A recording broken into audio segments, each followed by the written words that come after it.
Super India news TV में आपका स्वागत है। मैं हूं राजेश आर्य। आइए देखते हैं आज का विशेष समाचार। मुफ्तखोरी की राजनीति, गंभीर आर्थिक संकट से किस तरह किसी देश में राजनीतिक संकट खड़ा करने के साथ कानून एवं व्यवस्था के लिए भी चुनौती बन सकता है, इसका उदाहरण है श्रीलंका। वहाँ की स्थितियाँ जिस तेजी से बिगड़ रही हैं, वे भारत के लिए भी चिंता का विषय बन गई है।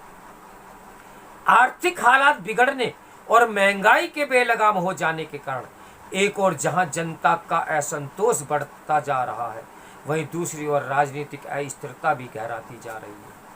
करीब करीब हर जरूरी वस्तुओं के आसमान छूते दामों से नाराज श्रीलंका की जनता सड़कों पर उतर रही है और वहां के राष्ट्रपति को यह समझ नहीं आ रहा है कि वे करें तो क्या करें।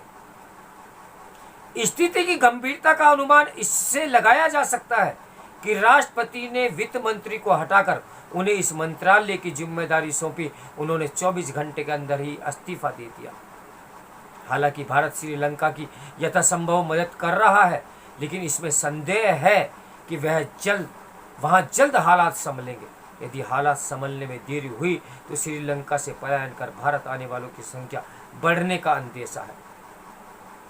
श्रीलंका की आर्थिक स्थिति जिन कारणों से बिगड़ी, उसमें चीन से कठोर शर्तों पर लिया गया कर्ज तो जिम्मेदार है ही, इसके अलावा वे लोक लुभावन नीतियां भी उत्तरदायी हैं जो आर्थिक नियमों को धता बताती हैं।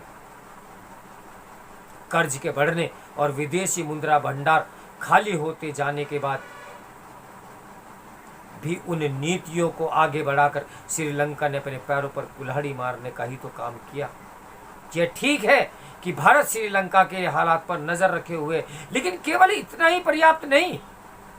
इसी के साथ ही उन कारणों पर भी ध्यान देने की आवश्यकता है जिसके चलते श्रीलंका गहरे संकट में धंस गया।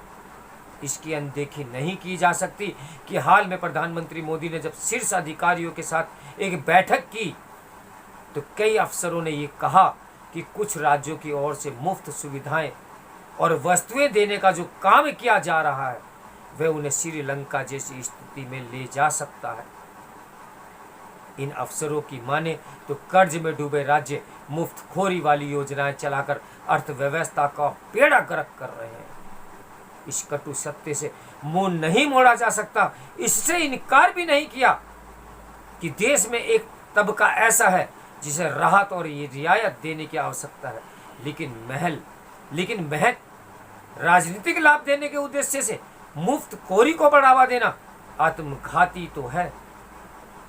केंद्र सरकार को उन राज्यों को चेताना होगा जो कर्ज चुकाने की क्षमता खोते चले जाने के बाद भी मुफ्त की योजनाओं को बढ़ावा दे रहे हैं, क्योंकि हालात बदलते देर नहीं लगती। देश विदेश पूरा विश्व या तो कोरोना महामारी की आग में सुलग रहा है या फिर युद्ध के मुहाने पर खड़ा है। फैसला आपको और हमें और उन राजनीतिज्ञों को लेना है जो लोक लुभावन योजनाओं को अंजाम देते हैं। तो मेरे साथ बने रहिए सुपर इंडिया न्यूज टीवी की ब्रेकिंग न्यूज के लिए।